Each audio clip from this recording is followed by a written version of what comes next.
శాతవాహనుల తర్వాత రాజులు. ఆంధ్రదేశాన్ని పరిపాలించిన మొదటి రాజవంశము శాతవాహనులు. శాతవాహన సామ్రాజ్యము అంతరించిన తర్వాత వారి దగ్గరగా సామంతులుగా పనిచేసినటువంటి ఇక్ష్వాకులు అనేవారు. వారి దగ్గర సామంతులుగా పనిచేసిన ఇక్ష్వాకులు అధికారంలోకి రావడం అనేది జరిగింది. ఆంధ్రదేశాన్ని పరిపాలించిన రెండవ రాజవంశము ఇక్ష్వాకులు. ఆంధ్రదేశాన్ని పరిపాలించిన రెండవ రాజవంశము ఇక్ష్వాకులు. ఇక్ష్వాకులను శ్రీ పర్వతీయ ఆంధ్రులు అంటారు. ఇక్ష్వాకులను శ్రీ పర్వతీయ ఆంధ్రులు అని చెప్పేస్తారు. రామాయణంలోని శ్రీరాముని వంశానికి చెందిన వారము అని వీళ్ళు ఇక్ష్వాకు వంశానికి చెందిన వారము అని చెప్పుకోవడం జరిగింది. ఇక్ష్వాకుల రాజధాని విజయపురి, దానికి శ్రీ పర్వతము. ఇప్పుడు దానిని నాగార్జున కొండ అని పిలుస్తున్నారు. ఇక్ష్వాకుల రాజధాని విజయపురి. ఇక్ష్వాకుల రాజధాని విజయపురి. విజయపురికే శ్రీ పర్వతము అని పేరుంటుంది. దానినే మనం ప్రస్తుతము నాగార్జున కొండ అని పిలుస్తున్నాం. ఇక్ష్వాకులను శ్రీ పర్వతీయ ఆంధ్రులు అని పిలుస్తాం. ఇక్ష్వాకులు కృష్ణా గోదావరి నదుల మధ్య ఉన్నటువంటి ఆంధ్రదేశాన్ని పరిపాలించారు. ఎన్ని సంవత్సరాలు పరిపాలించారు అంటే సుమారుగా 100 సంవత్సరాలు వీరు ఆంధ్రదేశాన్ని పరిపాలించారు. ఇక్ష్వాకు రాజ్య స్థాపకుడు వాశిష్ఠీపుత్ర శ్రీ శాంతమూలుడు అంటారు. వాశిష్ఠీపుత్ర శ్రీ శాంతమూలుడు, వాశిష్ఠీపుత్ర శ్రీ శాంతమూలుడు అని కూడా అంటారు. నెంబర్ ఆఫ్ టైమ్స్ కాంపిటేటివ్ ఎగ్జామ్లో అడిగినటువంటి బిట్టు. ఇక్ష్వాకు రాజ్య స్థాపకుడు వాశిష్ఠీపుత్ర శ్రీ శాంతమూలుడు, ఇక్ష్వాకు రాజ్య స్థాపకుడు. ఇక్ష్వాకులు హిందూ మతాన్ని బౌద్ధ మతాలను ఆదరించారు. హిందూ మతమును బౌద్ధ మతమును ఆదరించారు. ఇక్ష్వాకుల రాజధాని విజయపురి, దానిని ఏమంటాము శ్రీ పర్వతము అని చెప్పుకుంటాం. వీరు శ్రీ పర్వతములో అనేక దేవాలయాలను, బౌద్ధ స్తూపాలను నిర్మించారు. ఇప్పటికీ కూడా విజయపురిలో దీని యొక్క ఆనవాళ్ళు మనకు అనేకం కనిపించడం అనేది జరుగుతుంది, శిథిలమై ఉన్నవి. విజయపురిలో ఇక్ష్వాకులు అనేవారు అనేక దేవాలయాలను నిర్మించారు మరియు బౌద్ధ స్తూపాలను నిర్మించారు. ఆంధ్రదేశంలో మొట్టమొదటిసారిగా దేవాలయాలను నిర్మించింది ఇక్ష్వాకు రాజులు. ఆంధ్రదేశంలో మొట్టమొదటిసారిగా దేవాలయాలను నిర్మించింది ఇక్ష్వాకులు అని చెప్పుకోవచ్చు. ఇంకా చెప్పుకోవాలంటే దక్షిణ భారతదేశంలో మొట్టమొదటిసారిగా దేవాలయాలను నిర్మించింది ఇక్ష్వాకులు. భారతదేశ చరిత్రలో మొట్టమొదటిసారిగా దేవాలయాల నిర్మాణాన్ని ప్రారంభించింది మౌర్యులు. గుప్తుల కాలంలో దేవాలయాల నిర్మాణము ఎక్కువగా జరిగింది. గుప్తుల కాలంలో దేవాలయాల నిర్మాణము గొప్పగా జరిగింది. ఆంధ్రదేశంలో లేదు దక్షిణ భారతదేశంలో మొట్టమొదటిసారిగా దేవాలయాల నిర్మాణము ఇక్ష్వాకులు ప్రారంభించారు. ఇక్ష్వాకులు హిందూ మతాన్ని ఆదరించారు, బౌద్ధ మతాన్ని ఆదరించడం అనేది జరిగింది. కొంతమంది రాజుల కాలంలో వైదిక మతము, కొంతమంది రాజుల కాలంలో బౌద్ధ మతము వర్ధిల్లింది. ఇక్ష్వాకు రాజ్య స్థాపకుడు వాశిష్ఠీపుత్ర శ్రీ శాంతమూలుడు. ఇతను రాజ్యంలో అడవులను నరికించి వాటిని వ్యవసాయ భూములుగా మార్చాడు. వాశిష్ఠీపుత్ర శ్రీ శాంతమూలుడు రాజ్యంలో అడవులను నరికించి దాన్ని వ్యవసాయ భూములుగా మార్చాడు. వ్యవసాయ భూములుగా మార్చి నాగండ్లను, గోవులను దానం చేశాడు. గోవులను దానం చేసిండు. ఎవరు నాగన్లను, గోవులను దానం చేసింది? వాశిష్ఠీపుత్ర శ్రీ శాంతమూలుడు. నాగన్లను, గోవులను దానం చేసి వ్యవసాయాన్ని బాగా అభివృద్ధిలోకి తీసుకొని రావడం అనేది జరిగింది. రోమన్ ఇంజనీర్ల సహాయంతో విజయపురిలో ఒక పెద్ద క్రీడా స్టేడియంను నిర్మించారు ఇక్ష్వాకులు. రోమన్ ఇంజనీర్ల యొక్క సహాయంతో, ఎందుకంటే ఇక్ష్వాకుల కాలంలో రోమన్ సామ్రాజ్యంతో వర్తకము బాగా జరిగింది. రోమన్ సామ్రాజ్యంతో వర్తకం అనేది బాగా జరిగింది. సో కాబట్టి రోమన్ ఇంజనీర్ల యొక్క సహాయ సహకారాలతోటి విజయపురిలో ఒక పెద్ద క్రీడా స్టేడియంను ఏర్పాటు చేశారు.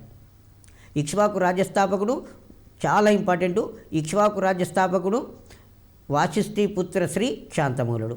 ఇక్ష్వాకు రాజులందరిలోకెల్లా గొప్పవాడు వీర పురుష దత్తుడు. ఇక్ష్వాకు రాజులందరిలోకెల్లా గొప్పవాడు వీర పురుష దత్తుడు అనేవాడు గొప్పవాడు. వీరపురుష దత్తుని పాలనా కాలము బౌద్ధ మతానికి స్వర్ణయుగము. వీరపురుష దత్తుని పరిపాలనా కాలము బౌద్ధ మతానికి స్వర్ణయుగంగా చెప్పుకోవచ్చు. ఆ తర్వాత మేనత్తల కూతుర్లను వివాహమాడే సాంప్రదాయము వీరపురుష దత్తునితోటే ప్రారంభము కావడం జరిగింది. అతని యొక్క 2 మేనత్తల కూతుర్లను ముగ్గురిని ఇతను వివాహం చేసుకున్నాడు. ఇన్ జనరల్గా మేనత్త కూతుర్లను వివాహము చేసుకునే సాంప్రదాయము ఆంధ్రదేశంలో ఇక్ష్వాకులతోటి ప్రారంభమైంది. మేనత్త కూతుర్లను వివాహం చేసుకున్న ఇక్ష్వాకు రాజు ఎవరు అంటే వీరపురుష దత్తుడు. వీరపురుష దత్తుడు ఇక్ష్వాకు రాజులందరిలోకెల్లా గొప్పవాడు. తర్వాత ఈ ఇక్ష్వాకులు రోమన్ సామ్రాజ్యంతో వర్తకము చేసేవారు. చిట్ట చివరి రాజు రుద్రపురుష దత్తుడు. చిట్ట చివరి రాజు ఎవరు? రుద్రపురుష దత్తుడు. ఇక్ష్వాకులలో చిట్ట చివరి రాజు రుద్రపురుష దత్తుడు. టోటల్గా ఇక్ష్వాకులు ఆంధ్రదేశాన్ని పరిపాలించిన 2వ రాజవంశము. ఇక్ష్వాకులు కృష్ణా గోదావరి నదుల మధ్య ఉన్నటువంటి ప్రాంతాన్ని పరిపాలించారు. ఇక్ష్వాకులు శ్రీరాముని యొక్క వంశానికి చెందిన వారము అని తెలుపుకున్నారు. ఇక్ష్వాకుల యొక్క రాజధాని విజయపురి. ఇది చాలాసార్లు కాంపిటేటివ్ ఎగ్జామ్లో అడిగినటువంటి బిట్టు. ఇక్ష్వాకుల యొక్క రాజధాని విజయపురి. ఇక్ష్వాకుల రాజధాని విజయపురి. విజయపురికి మరొక పేరేంది? శ్రీపర్వతం. విజయపురికి మరొక పేరేంది? శ్రీపర్వతం. నల్లమల్ల కొండలకు శ్రీపర్వతము అని పేరు ఉంటుంది. నల్లమల్ల కొండలకే శ్రీపర్వతము అని పేరు ఉంటుంది. ఆ శ్రీపర్వతాన్ని మనం ఇప్పుడు ఏమంటున్నామంటే నాగార్జున కొండ అని పిలుచుకోవడం అనేది జరిగింది. ఇక్ష్వాకు రాజ్య స్థాపకుడు వాశిష్ఠి పుత్ర శ్రీ శాంతమూలుడు. వాశిష్ఠి శ్రీ శాంతమూలుడు అనేవాడు రాజ్యములో అడవులను నరికించి వాటిని వ్యవసాయ భూములుగా మార్చి నాగళ్లను గోవులను దానం చేశాడు. ఇతను అశ్వమేధ యాగము అనే వాటిని నిర్వహించాడు. వాశిష్ఠి పుత్ర శ్రీ శాంతమూలుడు అశ్వమేధ యాగము వాజపేయ యాగాలను నిర్వహించాడు. తర్వాత ఇక్ష్వాకు రాజులందరిలోకెల్లా గొప్పవాడు వీరపురుష దత్తుడు. వీరపురుష దత్తుని పాలనా కాలము బౌద్ధ మతానికి ఆంధ్రదేశంలో స్వర్ణయుగము. దేశ విదేశాల నుంచి బౌద్ధ మత యాత్రికులు నాగార్జున కొండకు దట్ మీన్ విజయపురికి రావడం అనేది జరిగింది. ఇక్ష్వాకుల కాలంలో రోమన్ సామ్రాజ్యంతో వర్తకం జరిగేది. సో కాబట్టి రోమన్ ఇంజనీర్ల యొక్క సహకారంతో నాగార్జున కొండలో ఒక క్రీడా ప్రాంగణాన్ని నిర్వహించారు. ఇక్ష్వాకు రాజులలో చిట్ట చివరి రాజు రుద్రపురుష దత్తుడు. ఇక్ష్వాకులు అనేది చిన్న టాపిక్, కానీ దాదాపు ఆల్మోస్ట్ దీని నుంచి క్వశ్చన్ రావడానికి ఆస్కారం ఉంటుంది. ఫస్ట్ క్వశ్చన్ రావడానికి గతంలో ప్రీవియస్ ఎగ్జామ్లలో వచ్చిన క్వశ్చన్లు ఏమి ఉన్నాయంటే ఇక్ష్వాకుల రాజధాని విజయపురి. ఇక్ష్వాకు రాజ్యస్థాపకుడు వాశిష్ఠి పుత్ర శ్రీ శాంతమూలుడు. ఇక్ష్వాకు రాజులందరిలోకెల్లా గొప్పవాడు వీరపురుష దత్తుడు. ఇక్ష్వాకు రాజులలో చిట్ట చివరివాడు రుద్రపురుష దత్తుడు. ఈ క్వశ్చన్స్ అన్నీ కూడా గత ప్రీవియస్ ఎగ్జామ్లలో అడిగినటువంటి క్వశ్చన్స్ కాబట్టి ఇవే మనం మైండ్లో పెట్టుకుంటే సరిపోతుంది. మౌర్యుల తర్వాత భారతదేశాన్ని శుంగులు అనేవాళ్ళు పరిపాలించారు. మౌర్యుల తర్వాత భారతదేశాన్ని శుంగులు అనేవాళ్ళు పరిపాలించారు. శుంగుల తర్వాత కాన్వులు అనేవాళ్ళు పరిపాలించారు భారతదేశాన్ని. ఉత్తర భారతదేశాన్ని శుంగుల తర్వాత కాన్వులు అనేవారు పరిపాలించారు. ఒకసారి ఆర్డర్ క్రమం చెప్తాను చూడండి. ఒకసారి భారతదేశంలో 16 జనపదాలలో మగధ జనపదం అనేది గొప్ప జనపదము. మగధ జనపదము తూర్పు ఉత్తరప్రదేశ్, దానిని ఒకప్పుడు కోసల రాజ్యము అనేవాళ్ళు. తూర్పు ఉత్తరప్రదేశ్ను తనలో విలీనం చేసుకొని మగధ రాజ్యం అనేది గొప్ప రాజ్యంగా ఆవిర్భవించింది. మగధ రాజ్య ఔన్నత్యానికి పునాదులు వేసిన రాజవంశము హర్యాంక వంశం. అంటే మగధను పరిపాలించిన మొట్టమొదటి రాజవంశము హర్యాంక వంశం. హర్యాంక వంశ స్థాపకుడు బింబిసారుడు. హర్యాంక వంశ స్థాపకుడు బింబిసారుడు అనేవాడు హర్యాంక వంశ స్థాపకుడు. హర్యాంక వంశంలో చివరి రాజు నాగదాసకుడు. హర్యాంక వంశం తర్వాత మగధను పరిపాలించిన రెండవ రాజవంశము శైశునాగ వంశము. దానినే శిశునాగ వంశం అంటాము, దానినే శైశునాగ వంశము అంటాము. శైశునాగ వంశ స్థాపకుడు శైశునాగ వంశంలో చివరివాడు కాలాశోకుడు. అండ్ దెన్ నందులు అనేవారు మగధ రాజ్యాన్ని పరిపాలించారు. నందరాజ్య స్థాపకుడు మహాపద్మ నందుడు. నందవంశంలో చివరి రాజు ధననందుడు. ఆ తర్వాత మౌర్యులు అనేవాళ్ళు పరిపాలించారు. భారతదేశ చరిత్రలో గొప్ప ప్రథమ మహాసామ్రాజ్యము మౌర్య సామ్రాజ్యం. ఈ మౌర్య సామ్రాజ్య స్థాపకుడు చంద్రగుప్త మౌర్యుడు. మౌర్య వంశంలోనే కాకుండా యావత్ భారతదేశంలోనే కాకుండా ప్రపంచ గొప్ప చక్రవర్తులలో ఒకడు అశోకుడు. మౌర్య వంశంలో చివరి రాజు బృహద్రథుడు. ఆ బృహద్రథుని చంపేసి పుష్యమిత్ర శుంగుడు అనేవాడు శుంగ వంశాన్ని స్థాపించడం అనేది జరిగింది. శుంగుల తర్వాత కాన్వులు అనేవాళ్ళు అధికారంలోకి రావడం అనేది జరిగింది. ఫస్ట్ హర్యాంక వంశం, తర్వాత శైశునాగ వంశం, తర్వాత నందవంశం, మౌర్య వంశం, శుంగ వంశం అండ్ కాన్వ వంశం. కాన్వ వంశ స్థాపకుడు వాసుదేవ కాన్వుడు. కాన్వ వంశ స్థాపకుడు ఎవరండి? వాసుదేవ కాన్వుడు. కాన్వుల తర్వాత పాటలీపుత్రాన్ని కొద్ది కాలం ఆంధ్ర శాతవాహనులు పరిపాలించారు. ఎందుకంటే మౌర్యుల దగ్గర సామంతులుగా ఉన్నటువంటి ఆంధ్ర శాతవాహనులు మౌర్యుల తదంతరము అధికారంలోకి ఆంధ్రదేశంలో వచ్చారు. అధికారంలోకి వచ్చి ఉత్తర భారతదేశం మీద కూడా దండయాత్ర చేశాడు. ఉత్తర భారతదేశం మీద దండయాత్ర చేసిన ఆంధ్ర శాతవాహన చక్రవర్తి మొదటి పులోమావి. కాబట్టి పాటలీపుత్రము భారతదేశంలో ఏర్పడిన అన్ని రాజవంశాలకు రాజధానిగా ఉన్నది. ఇది దాదాపుగా 1000 సంవత్సరాలు భారతదేశంలో ఏర్పడిన అన్ని రాజవంశాలకు రాజధానిగా ఉండింది పాటలీపుత్రం. కాబట్టి మౌర్యుల రాజధాని పాటలీపుత్రము. ఈ పాటలీపుత్ర నగరాన్ని కూడా శాతవాహనులు ఆక్రమించి కొద్ది కాలం పరిపాలించడం అనేది జరిగింది. కాబట్టి ఆ తదంతరం మౌర్యుల తర్వాత వచ్చిన వాళ్ళు ఎవరు అంటే కుషానులు అనేవాళ్ళు వచ్చారు. శుంగుల తర్వాత కాన్వ వంశం మీద వచ్చిన వాళ్ళు ఎవరంటే విదేశస్తులు కుషానులు అనేవాళ్ళు వచ్చారు. కుషానులు మధ్య ఆసియాలోని యూచి తెగకు చెందినవారు.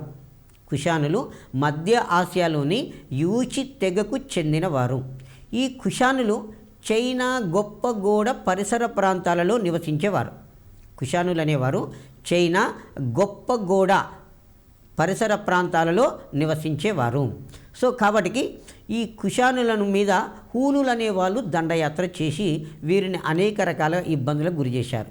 కాబట్టి ఆ చైనా గొప్ప గోడ పరిసర ప్రాంతాలలో నివసిస్తున్న కుషానులు ఆ ప్రాంతాన్ని వదిలిపెట్టి ఇటు మధ్య ఆసియా వైపు వెళ్ళి రావడం అనేది జరిగింది.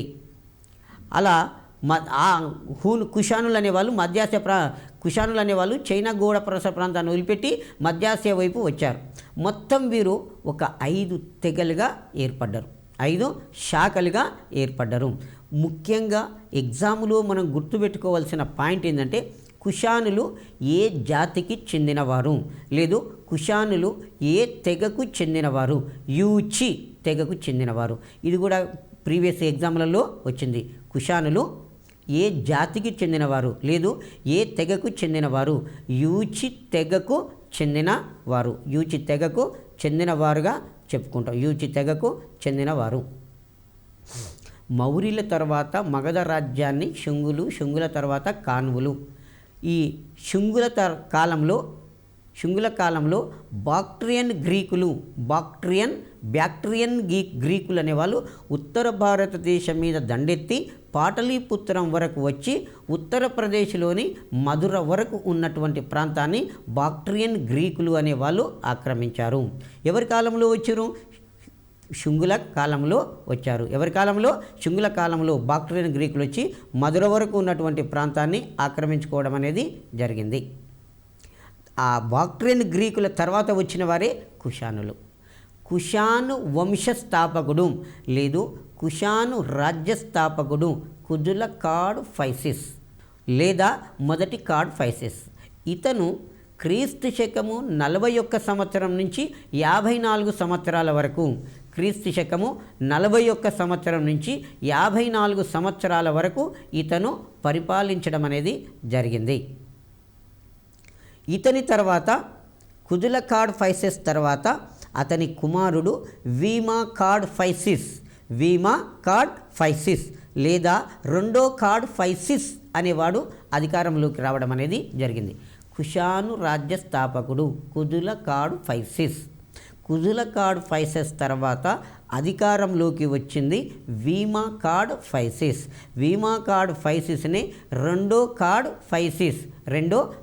ఫైసిస్ అని చెప్పుకోవడం అనేది జరిగింది. అయితే వీమా కార్డ్ ఫైసిస్ శైవ మతాన్ని ఆచరించాడు. శైవ మతాన్ని స్వీకరించిన తర్వాత మహేశ్వర అనే బిరుదుతోటి నాణాలు ముద్రించాడు.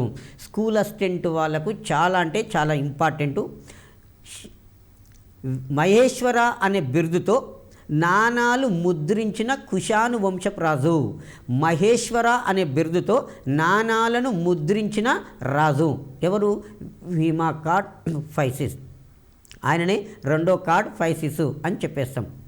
ఆ తర్వాత కుషానుల రాజధాని పురుషపురం, నేటి పాకిస్తాన్లోని పెషావర్. చాలా ఇంపార్టెంటు ఈ బిట్టు. చాలాసార్లు కూడా మనకు కాంపిటేటివ్ ఎగ్జామ్లో అడుగుతున్నటువంటి బిట్టు. అది ఏంటిది అంటే కనిష్కుని రాజధాని అంటారు. ఇక్కడ కుషానుల రాజధాని మెయిన్గా కనిష్కుని రాజధాని పురుషపురం, నేటి పాకిస్తాన్లోని పెషావర్ కనిష్కుని యొక్క రాజధాని. అయితే ఈ కనిష్కుని యొక్క పరిపాలన 6th క్లాస్లో ఒక రకంగా ఉంది, ఇంటర్మీడియట్ పుస్తకంలో ఒక రకంగా ఉంది. సో ఇక్కడ కన్ఫ్యూజ్ కావాల్సినటువంటి అవసరం లేదు. 6th క్లాస్ సోషల్లో ఏముంటుంది అంటే కనిష్కుని పరిపాలనా కాలము క్రీస్తు శకము 78 సంవత్సరం నుంచి 120 వరకు ఉన్నది 6th క్లాస్ సోషల్లో. అదే ఇంటర్మీడియట్లో ఏమున్నది అంటే క్రీస్తు శకము 78 నుంచి 102 వరకు ఉన్నది. క్రీస్తు శకం 78 నుంచి 102 వరకు. ఇది పైదేమో ఎడ్జిట్ వాళ్ళకు, కిందిదేమో స్కూల్ అసిస్టెంట్ వరకు ఉంటుంది. కుషాను రాజులందరిలోకెల్లా అగ్రగణ్యుడు ఎవరు? కనిష్కుడు అన్నట్టు ఆయన. కనిష్కుడు తను రాజ్యానికి వచ్చినందుకు గుర్తుగా క్రీస్తు శకము 78న శకయుగము అనే దానిని ప్రారంభించాడు. కనిష్కుడు ప్రవేశపెట్టినటువంటి శకయుగాన్ని నేడు భారత ప్రభుత్వము తన క్యాలెండర్కు మాతృకగా ఉపయోగించుకుంటుంది. ఇది గత ప్రీవియస్ ఎగ్జామ్లో అడిగాడు, చాలా ఇంపార్టెంటు. శకయుగమును ప్రవేశపెట్టింది కనిష్కుడు శకయుగమును ఏ సంవత్సరంలో ప్రారంభించాడు? క్రీస్తు శకము 78న కనిష్కుడు శకయుగము ఎందుకు ప్రారంభించాడంటే తను రాజ్యానికి వచ్చినందుకు గుర్తుగా. కాబట్టి ప్రస్తుత భారత ప్రభుత్వం అనుసరిస్తున్నటువంటి క్యాలెండర్కు మాతృక కనిష్కుడు ప్రవేశపెట్టినటువంటి శకయుగము. అంటే ఇది క్యాలెండర్ అయిపోయింది. మరి ప్రపంచంలో మొట్టమొదటిసారిగా క్యాలెండర్ను రూపొందించిన వారు ఎవరు అంటే ఈజిప్షియన్లు. ప్రపంచంలో మొట్టమొదటిసారిగా క్యాలెండర్ను ఎవరు రూపొందించారు? ఈజిప్షియన్లు. కాలమానాన్ని సంవత్సరాలుగా, సంవత్సరాన్ని నెలలుగా, నెలలను వారాలుగా. కాలమానాన్ని సంవత్సరాలుగా, సంవత్సరాన్ని నెలలుగా, నెలలను వారాలుగా. రోజుకు 24 గంటలుగా నిర్ధారించారు. ఎవరు? ఈజిప్షియన్లు. ప్రపంచంలో మొట్టమొదటిసారిగా క్యాలెండర్ను రూపొందించిన వారు ఈజిప్షియన్లు. ఇప్పుడు క్యాలెండర్లో అనుసరిస్తున్నటువంటి నెలల పేర్లు జనవరి టు డిసెంబర్ వరకు. ఈ నెలల పేర్లు ఎవరి అంటే రోమన్ చక్రవర్తుల యొక్క పేర్లు. రోమన్ చక్రవర్తుల పేర్లే ఇప్పుడు మనం జనవరి టు డిసెంబర్ వరకు చదువుకుంటున్నాము. ప్రపంచవ్యాప్తంగా అమలులో ఉన్న calendar Gregorian calendar. Pope Gregorian అనేట ఆయన దీన్ని ప్రారంభించాడు. సో ప్రపంచవ్యాప్తంగా అమలులో ఉన్న క్యాలెండర్ గ్రెగోరియన్ క్యాలెండరు. భారత ప్రభుత్వం అనుసరిస్తున్న క్యాలెండర్కు మాతృక కనిష్కుడు ప్రవేశపెట్టిన శకయుగము. తర్వాత ముస్లింల క్యాలెండరు హిజ్రా శకము ఆధారంగా రూపొందించబడింది. ముస్లింల క్యాలెండరు హిజ్రా శకము ఆధారంగా రూపొందించబడింది. మహమ్మద్ ప్రవక్త క్రీస్తు శకము 622 సంవత్సరంలో మక్కాను వదిలి మదీనాకు వెళ్తాడు. మహమ్మద్ ప్రవక్త క్రీస్తు శకము 622లో మక్కాను వదిలి మదీనాకు వెళ్ళాడు. ఆ వెళ్ళినటువంటి దాన్ని హిజ్రా శకంగా రూపొందించుకున్నారు. సో ముస్లింల క్యాలెండరు హిజ్రా శకం. ఇది ముస్లింల క్యాలెండర్ దేని ఆధారంగా రూపొందించబడింది? హిజ్రా శకము ఆధారంగా. ప్రస్తుత భారత ప్రభుత్వం అనుసరిస్తున్న క్యాలెండర్కు మాతృక శకయుగం. ఇది జీకే లెవెల్లో అడిగినటువంటి క్వశ్చన్. శకయుగాన్ని ఎవరు ప్రవేశపెట్టారు? కనిష్కుడు. కనిష్కుడు ఏ సంవత్సరంలో శకయుగాన్ని ప్రవేశపెట్టాడు? క్రీస్తు శకం 78న శకయుగాన్ని ప్రారంభించాడు. కనిష్కుడు కాశ్మీరాన్ని జయించాడు. కాశ్మీరాన్ని జయించి కాశ్మీరంలో కనిష్కపురము అనే పట్టణాన్ని నిర్మించాడు. కనిష్కుడు కాశ్మీరమును జయించి కాశ్మీరంలో కనిష్కపురము అనే ఒక పట్టణాన్ని నిర్మించాడు. ఆ తర్వాత చైనా దేశం మీద దాడి చేశాడు. చైనా దేశం మీద దాడి చేసి చైనా సేనాధిపతిని ఓడించాడు. కనిష్కుడు చైనా దేశం మీద దాడి చేసి చైనా సేనాధిపతిని ఓడించి కాశ్మీరము, జార్ఖండ్, భోపాల్ అనే ప్రాంతాలను పొందిండు. ఏమేం ప్రాంతాలు పొందిండు? కాశ్మీరం ప్రాంతాన్ని పొందిండు, జార్ఖండ్ ప్రాంతాన్ని పొందిండు, భోపాల్ అనే ప్రాంతాలను పొంది చైనా సేనాధిపతిని ఓడించిండు. అందుకు గుర్తుగా దైవపుత్రుడు లేదా దేవపుత్రుడు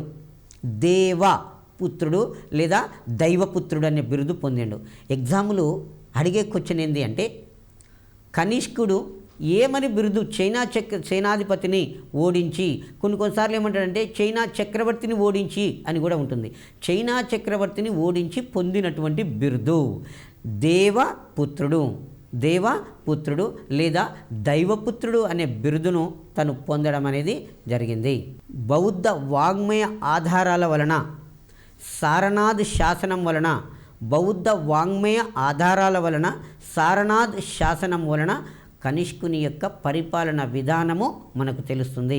కనిష్కుని యొక్క పరిపాలన విధానం తెలుసుకోవటానికి ఆధారాలు బౌద్ధ వాంగ్మయం అంటే రచన రూపంలో ఉన్న గ్రంథాలు, లిఖిత రూపంలో ఉన్న గ్రంథాలనే వాగ్మయ ఆధారాలు అంటాం. ఆ బౌద్ధ వాగ్మయాలు కావచ్చు, సారనాథ్ శాసనం కావచ్చు. ఇవి కనిష్కుని పరిపాలన తెలుసుకోవటానికి మనకు ఉపయుక్తంగా ఉన్నవి. కనిష్కులు పాటలీపుత్రం మీద దాడి చేసినప్పుడు అశ్వఘోషుడు అనే పండితుడిని తనతో పాటు తీసుకొని పోవడం అనేది జరిగింది. కనిష్కుని ఆస్థానములో ఉన్న కవులు ఆచార్య నాగార్జునుడు, పార్శ్వుడు, వసుమిత్రుడు,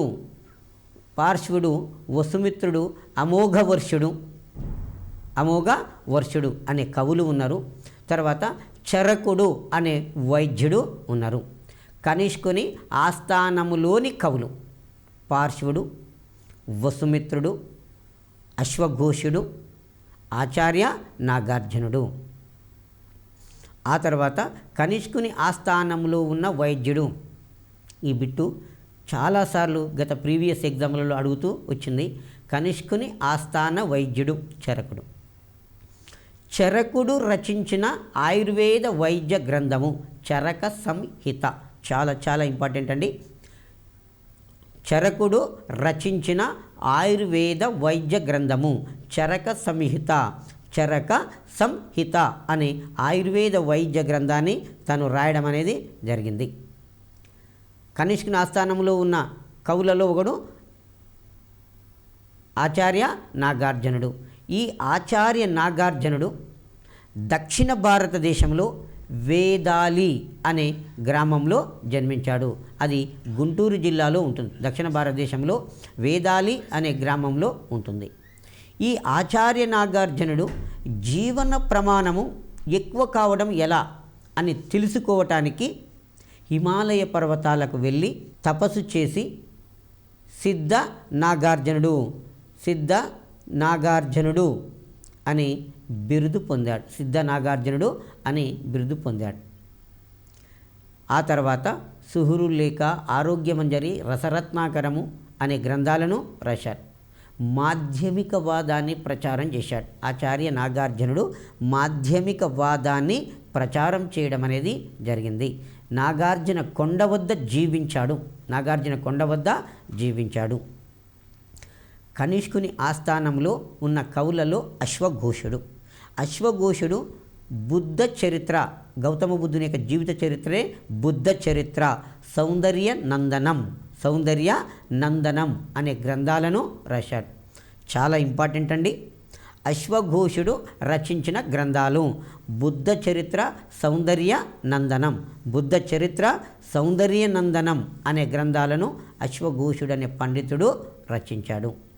ఆ తర్వాత చరకుడు అనే ఆయుర్వేద వైద్యుడు చరక సంహిత అనే ఆయుర్వేద వైద్య గ్రంథాన్ని రచించాడు. చరకుడు కనిష్కుని యొక్క ఆస్థానములో వైద్యుడు చరకుడు ఏం రాశాడండి? చరక సంహిత అనే ఆయుర్వేద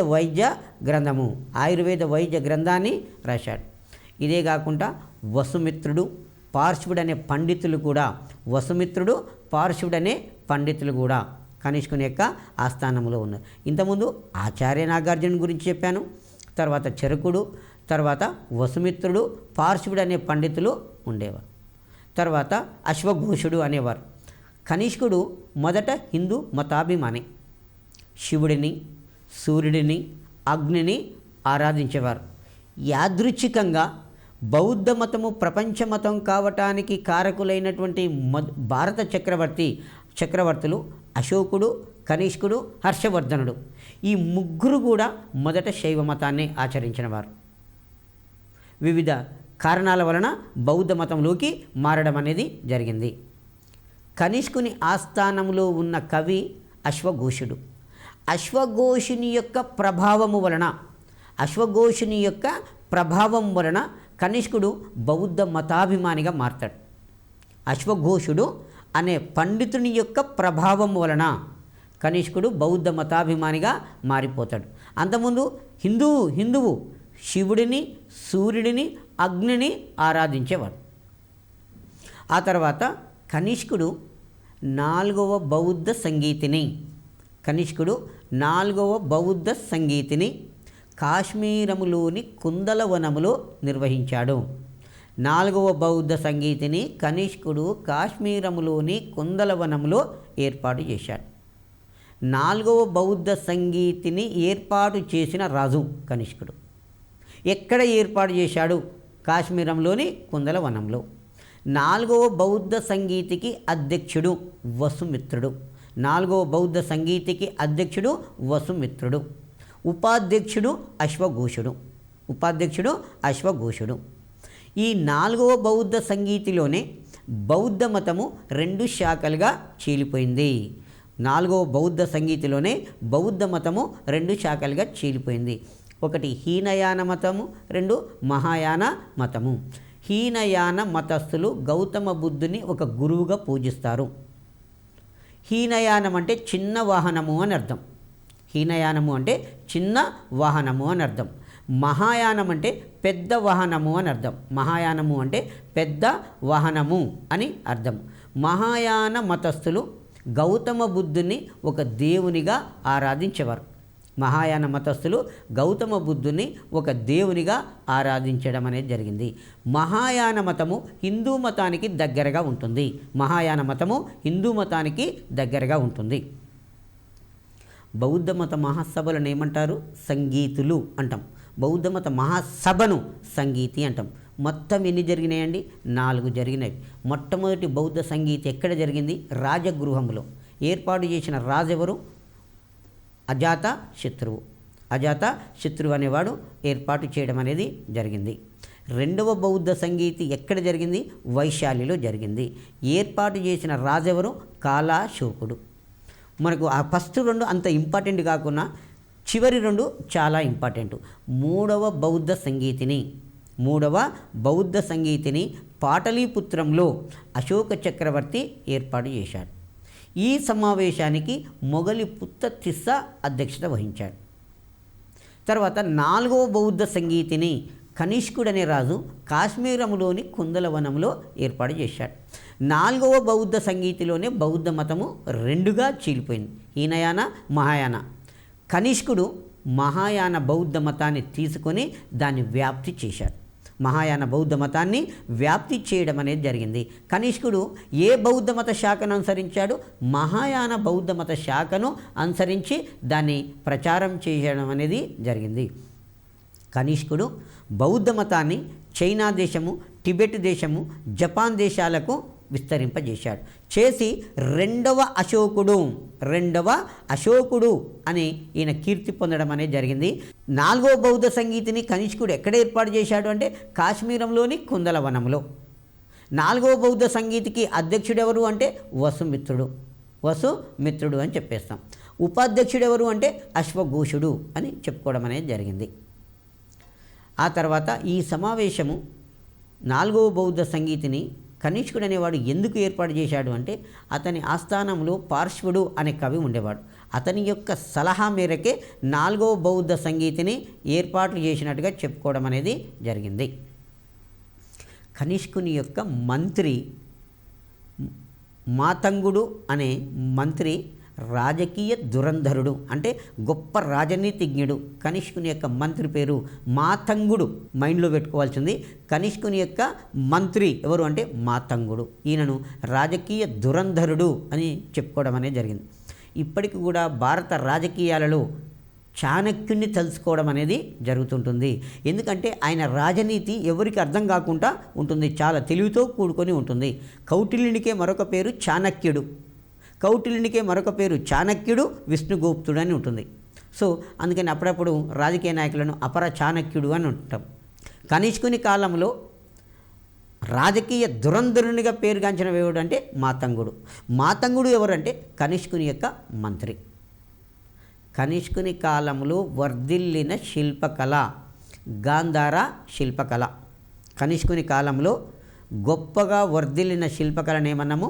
గాంధార శిల్పకళ అని చెప్పుకోవడం అనేది జరిగింది. ఎప్పుడు కూడా ప్రతిసారి కాంపిటేటివ్ ఎగ్జామ్లో ఈ శిల్పకళ మీదనే వస్తుంటుంది.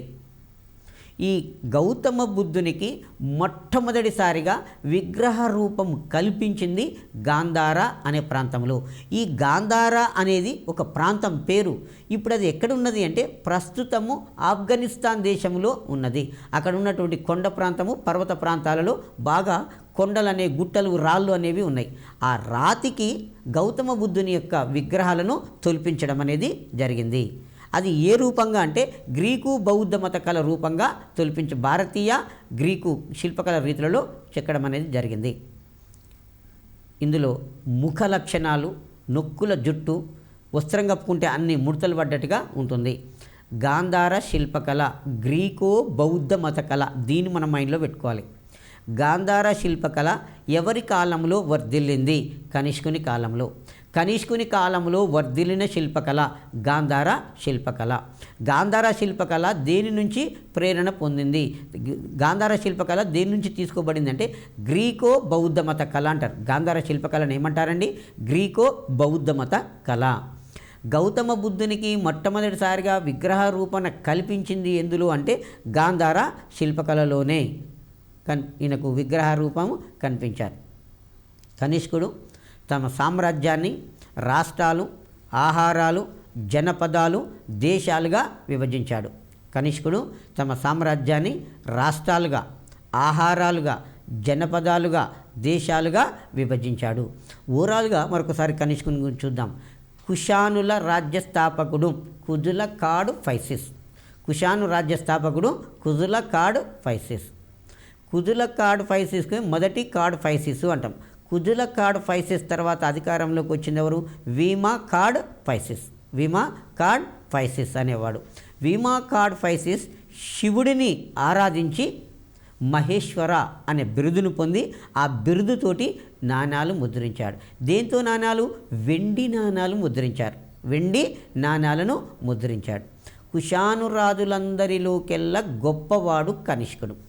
కుషాను వంశ రాజులందరిలోకెల్లా గొప్పవాడు కనిష్కుడు. కనిష్కుని యొక్క రాజధాని పురుషపురం, నేటి పాకిస్తాన్లోని పెషావర్. చాలాసార్లు కాంపిటేటివ్ ఎగ్జామ్లో అడిగాడు. కనిష్కుడు క్రీస్తు శకము 78లో రాజ్యానికి వచ్చాడు. అందుకు గుర్తుగా క్రీస్తకం 78న శకయుగము అనే దాన్ని ప్రారంభించాడు. కనిష్కుడు ప్రారంభించినటువంటి ఈ శకయుగాన్ని భారత ప్రభుత్వము తన క్యాలెండర్కు మాతృకగా తీసుకున్నది. కనిష్కుడు కాశ్మీరాన్ని జయించి అక్కడ కనిష్కపురము అనే ఒక పట్టణాన్ని ఏర్పాటు చేశాడు. కనిష్కుడు కాశ్మీరాన్ని జయించి ఏ పట్టణాన్ని నిర్మించాడు? కనిష్కపురము అనే పట్టణాన్ని నిర్మించాడు. తర్వాత చైనా దేశపు చక్రవర్తి యొక్క రాయబారిని, చైనా దేశపు చక్రవర్తి యొక్క సేనాధిపతిని ఓడించి ఈయన ఏమని బిరుదు పొందిండంటే దైవపుత్ర లేదు దేవపుత్ర అంటాం. కొన్ని పుస్తకాలలో దేవపుత్ర అని పడుతుంది, కొన్ని పుస్తకాలలో దైవపుత్ర అని పడుతుంది. అయినా రెండు కూడా కరెక్టే. చైనా చక్రవర్తిని ఓడించి పొందినటువంటి బిరుదేంది దైవపుత్ర, లేదు దాన్నే దేవపుత్ర అని చెప్పుకోవడం అనేది జరుగుతుంది. ఆ తర్వాత ఇతను పాటలీపుత్రం వరకు దండయాత్ర చేసుకుంటూ వచ్చాడు. పాటలీపుత్రంలో ఉన్నటువంటి అశ్వఘోషుడు అనే బౌద్ధ పండితుని ఇతన్ని తీసుకొని పోవడం వలన, అతని ప్రభావం వలన హిందూ మతాభిమానిగా ఉండి శివుణ్ణి ఆరాధించినటువంటి కనిష్కుడు బౌద్ధ మతాభిమానిగా మారిపోతాడు. మారిపోయి కాశ్మీరంలోని కుందలవనంలో 4వ బౌద్ధ సంగీతాన్ని ఏర్పాటు చేస్తాడు. ఆ బౌద్ధ సంగీతిలో బౌద్ధ మతము రెండుగా చీలిపోయింది. హీనయాన, మహాయాన అనే 2 శాఖలుగా చీలిపోయింది. కనిష్కుడు మహాయాన మతాన్ని తీసుకొని దాన్ని పోషించాడు. సో ఈ మతాన్ని బర్మా దేశానికి, ఆ తర్వాత చైనా దేశానికి, టిబెట్ దేశానికి, జపాన్ దేశానికి, పశ్చిమాసియా దేశాలకు వ్యాపింపచేసి 2వ అశోకుడు అని పేరుగాంచాడు. ఎందుకంటే అశోక చక్రవర్తి బౌద్ధ మతాన్ని ఏ విధంగా వ్యాప్తి చేసిండో కనిష్కుడు కూడా బౌద్ధ మతాన్ని అలాగే వ్యాప్తి చేసి 2వ అశోకుడు అని పేరుగాంచడం అనేది జరిగింది. ఆ తర్వాత కనిష్కుని ఆస్థానంలో ఉన్న కవులు ఆచార్య నాగార్జునుడు, వసుమిత్రుడు, పార్శ్వుడు, అశ్వఘోషుడు అనే కవులు ఉన్నారు. చరకుడు అనే వైద్యుడు ఉన్నాడు. చరకుడు చరక సంహిత అనే ఆయుర్వేద వైద్య గ్రంథము రాశాడు. అశ్వఘోషుడు బుద్ధ చరిత్ర సౌందర్యనందనం అనే గ్రంథాలను రాశాడు. ఆచార్య నాగార్జునుడు మహాయాన బౌద్ధ మతాన్ని ప్రచారం చేశాడు. ఆచార్య నాగార్జునుడు ఎక్కడ నివసించాడు? నాగార్జున కొండ వద్ద జీవించాడు. అక్కడ ఒక విశ్వవిద్యాలయాన్ని కూడా ఈయన ఏర్పాటు చేశాడు. మహాయాన బౌద్ధ మతాన్ని ప్రచారం చేసి 2వ బుద్ధుడు అని పేరుగాంచాడు. ఇక్కడ చూడండి, 2వ బుద్ధుడు, 2వ అశోకుడు. 2వ బుద్ధుడు అని ఎవరినంటాము? ఆచార్య నాగార్జునుని 2వ బుద్ధుడు అంటాం. మహాయాన బౌద్ధ మతాన్ని ప్రచారం చేశాడు. ఇతనిని ఇండియన్ ఐన్స్టీన్ అని పిలుస్తాం. ఐన్స్టీన్ ఏ దేశానికి చెందినవాడు? జర్మనీ దేశానికి చెందినవాడు. ఐన్స్టీన్ ఎవరి వలన తన జర్మనీ దేశాన్ని వదిలిపెట్టాడు అంటే హిట్లర్ వలన తన దేశాన్ని వదిలిపోవడం అనేది జరిగింది. సో మన దగ్గర భారతదేశంలో ఇండియన్ ఐన్స్టీన్ అని ఎవరిని అంటాము? ఆచార్య నాగార్జునుని అంటాం. ఆయననే సిద్ధ నాగార్జునుడు అని చెప్పేస్తాం. 2వ గౌతమ బుద్ధుడు అని చెప్తాం. మహాయాన మతాన్ని ప్రచారం చేశాడు. ఆ తర్వాత వసుమిత్రుడు ఏం గ్రంథాలు రాశాడు? అశ్వఘోషుడు ఏం గ్రంథాలు రాశాడు? బుద్ధ చరిత్ర, సౌందర్యనందనం. తర్వాత కనిష్కుని కాలంలో వర్ధిల్లిన శిల్పకళ గాంధార శిల్పకళ. గాంధార అనేది ప్రాంతము.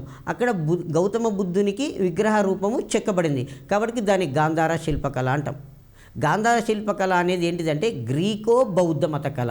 ఇది దాదాపుగా 99% కాంపిటేటివ్ ఎగ్జామ్లో 100% వస్తుంటుంది దాదాపుగా. గాంధార శిల్పకళ ఎవరి కాలంలో వర్ధిల్లింది? కనిష్కుని కాలంలో వర్ధిల్లింది. గాంధార శిల్పకళ అనేది గ్రీకో బౌద్ధ మత కళ. గౌతమ బుద్ధునికి మొట్టమొదటిసారిగా విగ్రహ రూపము కల్పించబడింది గాంధార శిల్పకళలోనే కల్పించబడింది. కనిష్కుడు తమ రాజ్యాన్ని రాష్ట్రాలు, ఆహారాలు, జనపదాలు, దేశాలుగా తన రాజ్యాన్ని విభజించుకోవడం అనేది జరిగింది. మరొక టాపిక్ ఏంటి అంటే సంగమ యుగం. ఫస్ట్ టాపిక్ ఇంతకుముందు ఇక్ష్వాకుల గురించి చూసాం. ఇక్ష్వాకుల గురించి తర్వాత కుషానుల గురించి చూసాం. కుషానుల తర్వాత సంగమ యుగము అని చెప్పేస్తాం. సంఘం అంటే మీనింగు కవి పండిత పరిషత్. ఇది చాలాసార్లు కాంపిటేటివ్ ఎగ్జామ్లో వస్తున్నటువంటి బిట్టు. సంఘం అనగా అంటాడు, అంతే. క్వశ్చన్ ఏంటంటే సంఘం అనగా. సంఘం అంటే కవి పండిత పరిషత్. సంఘం అంటే మీనింగ్ ఏంటండి? కవి పండిత పరిషత్ సంఘం అని పిలుస్తాం. పాండ్యుల రాజధాని మదురై. పాండ్యుల రాజధాని మదురై. మదురైలో ఏర్పాటు చేసిన కవి పండిత సమ్మేళనాన్ని సంఘం అని చెప్పేస్తాం. ఈ సంగమ యుగము క్రీస్తు పూర్వము 300 సంవత్సరం నుంచి క్రీస్తు శకము 300 సంవత్సరాల వరకు కొనసాగింది అని చెప్పేస్తారు. క్రీస్తు పూర్వము 300 సంవత్సరం నుంచి క్రీస్తు శకము 300 సంవత్సరాల వరకు కొనసాగింది అంటాడు. ఇంకొక కొన్ని పుస్తకాలలో ఏమంటాడంటే క్రీస్తు పూర్వం 200 సంవత్సరం నుంచి క్రీస్తు శకము 200 సంవత్సరాల వరకు ఈ సంగమ ఏజీ కొనసాగింది, అంటే సుదీర్ఘ కాలం పాటు కొనసాగింది. సంఘం అంటే ఏంది? కవి పండిత పరిషత్. తమిళ దేశ చరిత్రలో సంగమ యుగాన్ని స్వర్ణయుగము అని పిలుస్తారు. సంగమ యుగాన్ని స్వర్ణయుగము అంటాం. గ్రీకులకు ఇలియడ్, ఓడెస్సీ కావ్యాలు గ్రీకుల ఐతిహాసిక రంగంలో మణిపూస లాంటివి ఇలియడ్, ఓడెస్సీ. ఒకసారి వినండి. గ్రీకుల యొక్క ఇతిహాసిక రంగంలో మణిపూస లాంటివి ఇలియడ్, ఓడెస్సీ అనే కావ్యాలు. అలాగే భారతీయులకు రామాయణ మహాభారతాలు ఇలియడ్, ఓడెస్సీలు గ్రీకులకు ఎంత అద్భుతమైన గ్రంథాలు, భారతీయులకు కూడా రామాయణ మహాభారతాలు కూడా అంతే పవిత్రమైన గ్రంథాలు. అలాగే సంగమ యుగం నాటి గ్రంథాలు శిలపాధికారము, మణిమేఖలై అనే గ్రంథాలు సంగమ యుగం నాటి ఇతిహాసాలు అంటారు. Most important. ఈ క్రింది వానిలో సంగమ యుగము నాటి ఇతిహాసమును గుర్తించము. ఏంటిది? శిలపాధికారము,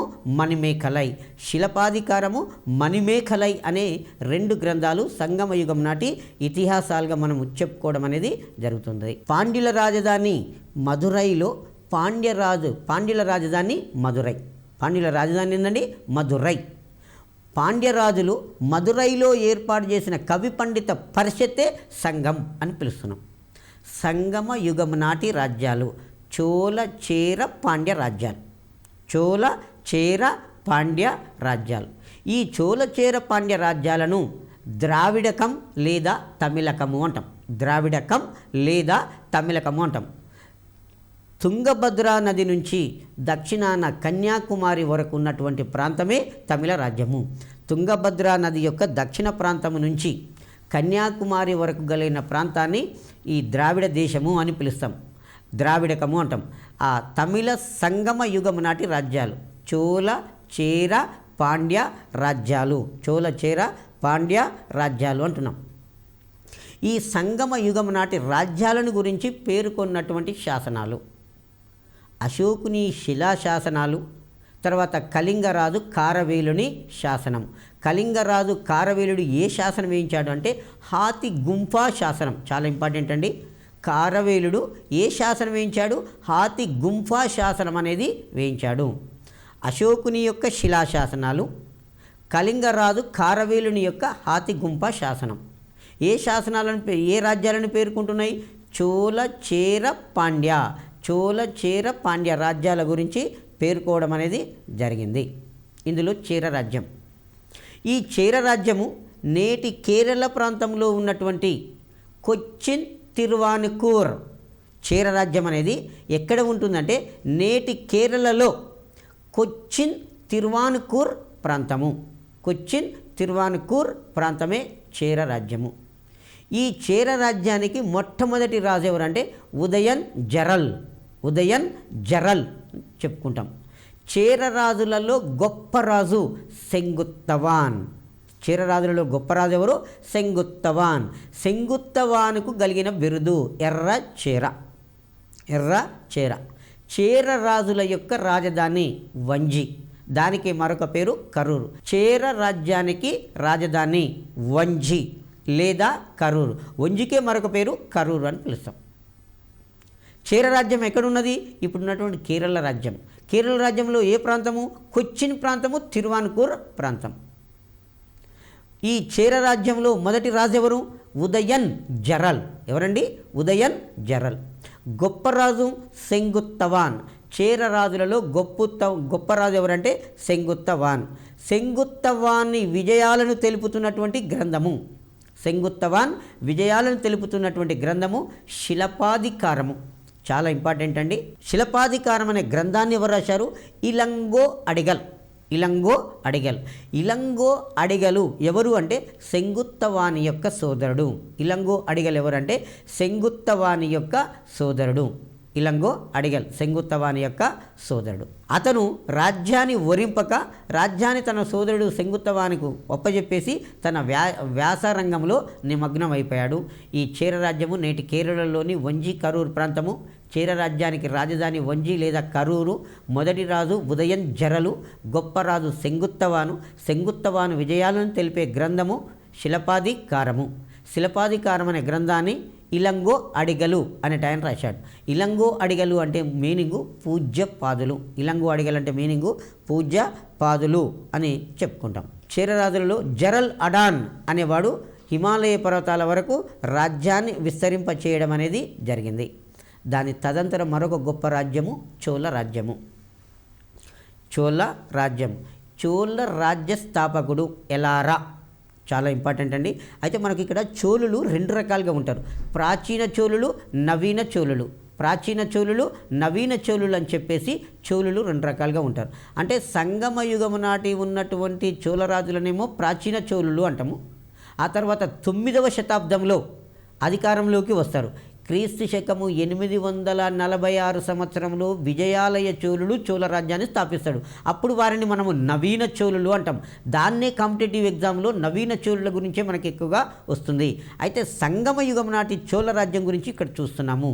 అంటే ప్రాచీన చోళుల గురించి. ఈ ప్రాచీన చోళ రాజ్య స్థాపకుడు ఎలారా. ప్రాచీన చోళ రాజ్య స్థాపకుడు ఎలారా. ఈ ప్రాచీన చోళలకు గొప్ప రాజు కరికాల చోళుడు. కరికాల చోళుడు అనేవాడు ఈ ప్రాచీన చోళులలో గొప్పవాడు. ఈ కరికాల చోళుడనే పేరు ఈయనకి ఎందుకు వచ్చిందంటే కాలు కాలి నల్లబడినందున, కాలు కాలి నల్లబడినందున కరికాలుడు అనే పేరు వచ్చింది.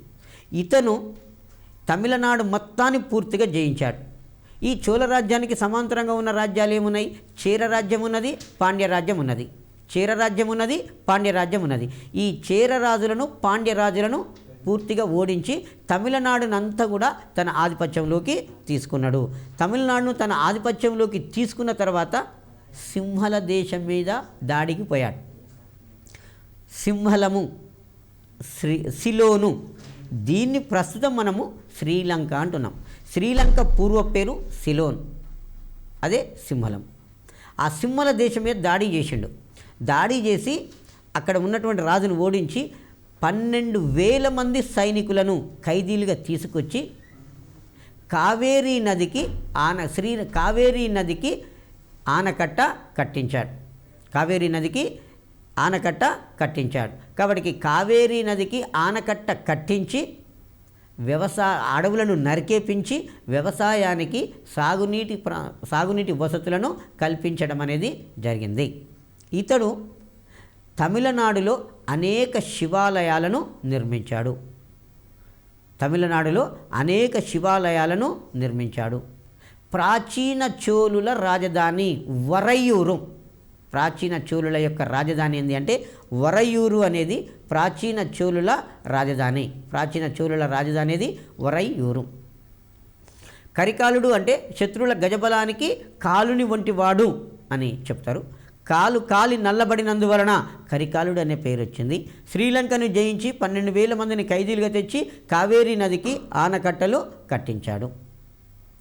కావేరీ పట్టణము ఇతనికి కొత్త రాజధాని అయింది. కావేరీ పట్టణము కొత్త రాజధాని అయింది. కావేరీ పట్టణము ఓడరేవు కావడం అనేది జరిగింది. ఎక్కడ కావేరీ నది మీద ఆనకట్ట కట్టిందంటే శ్రీరంగం వద్ద ఆనకట్ట కట్టించాడు. పెన్నార్ కాలువను నిర్మించాడు. పెన్నార్ కాలువను నిర్మించాడు. అయితే దక్షిణ భారతదేశాన్ని పరిపాలించిన అన్ని రాజవంశాలు కూడా మేము కరికాల చోళుని సంతతికే చెందినవారం అని చెప్పుకునేవాళ్ళు. మరొక గొప్ప రాజ్యము సంగమయుగంలో పాండ్యులు. పాండ్య రాజులలో గొప్ప రాజు నెడుం జలియన్. పాండ్యరాజులలో గొప్పవాడు నెడుం జలియన్. ఈ నెడుం జలియను చేర చోళ నాయకరాజులను తలయాలంగానం యుద్ధంలో యలంగానం అనే యుద్ధంలో ఓడించాడు. పాండ్యుల రాజధాని మదురై. ఇతడు మదురైలో ఏర్పాటు చేసిన కవి పండిత సమ్మేళనమే సంగం అని చెప్పేస్తాం. సంగమ యుగము నాటి ఇతిహాసాలు గ్రంథాలు. తోల్కపియర్ అనే కవి తోల్కపియం అనే గ్రంథము రాశాడు. ఇది వ్యాకరణ గ్రంథము.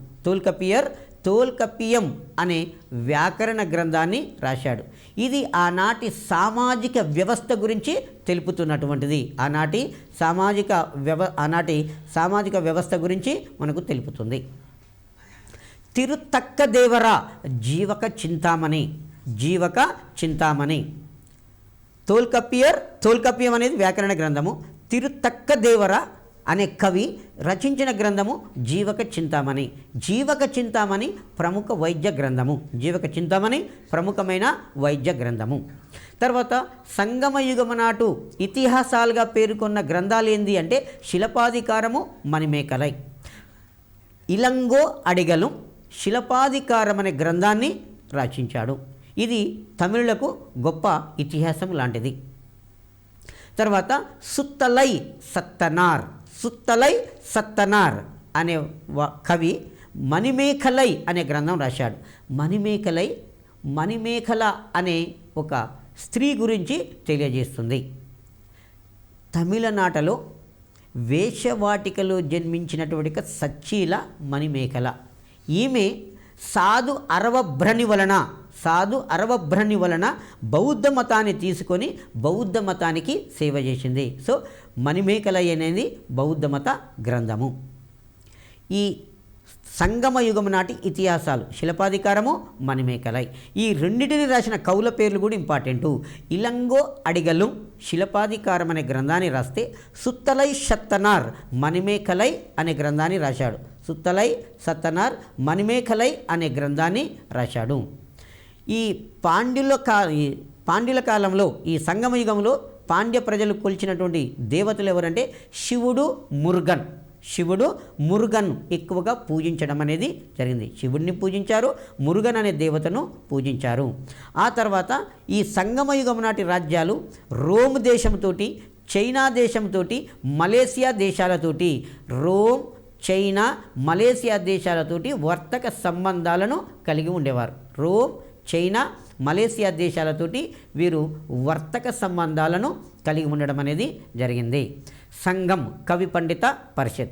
పాండ్యుల రాజధాని మదురైలో ఏర్పాటు చేసిన కవి పండిత సమ్మేళనమే సంగం అని పిలుచుకోవడం అనేది జరిగింది. ఇందులో ఫస్ట్గా చేర రాజ్యానికి రాజధాని వంజి. ఇది మైండ్లో పెట్టుకుంటే చాలు. చేర రాజ్యానికి రాజధాని వంజి. చేర రాజులలో గొప్పవాడు సెంగుత్తవానికి ఏమని బిరుదుంది? ఎర్రచేర. తర్వాత చోళ రాజ్యము. చోళ రాజ్య స్థాపకుడు ఎలారా. ప్రాచీన చోళుల రాజధాని వరైఊరు. ప్రాచీన చోళులలో గొప్పవాడు కరికాల చోళుడు కావేరి నది మీద ఆనకట్టలు కట్టించాడు. తర్వాత చోళుల తర్వాత మరొక రాజవంశము పాండ్య రాజవంశం. ఈ మూడు సమకాలీనమైనటువంటి రాజవంశాలే. పాండ్యుల రాజధాని మదురై. పాండ్యులలో గొప్పవాడు నెడుం జలియను మదురైలో ఏర్పాటు చేసిన కవి పండిత సమ్మేళనమే సంఘం అని మనం పిలుచుకుంటాం. సంగమ యుగం నాటి ముఖ్యమైన గ్రంథాలు తోల్కపియం అనే ఒక వ్యాకరణ గ్రంథాన్ని రాశాడు. తిరుతక్కదేవర జీవక చింతామణి అనే గ్రంథాన్ని రాశాడు. తర్వాత ఇలంగో అడిగలు అనేవాడు శిలపాధికారం అనే గ్రంథాన్ని రాశాడు. సుత్తలై సత్తనారు మణిమేఖలై అనే గ్రంథాన్ని రాశాడు. సంగమయుగం నాటి ప్రజలు ఏ దేవతలను పూజించారంటే శివుడిని, మురుగన్ను పూజించడం అనేది జరిగింది. Okay, thank you one and all.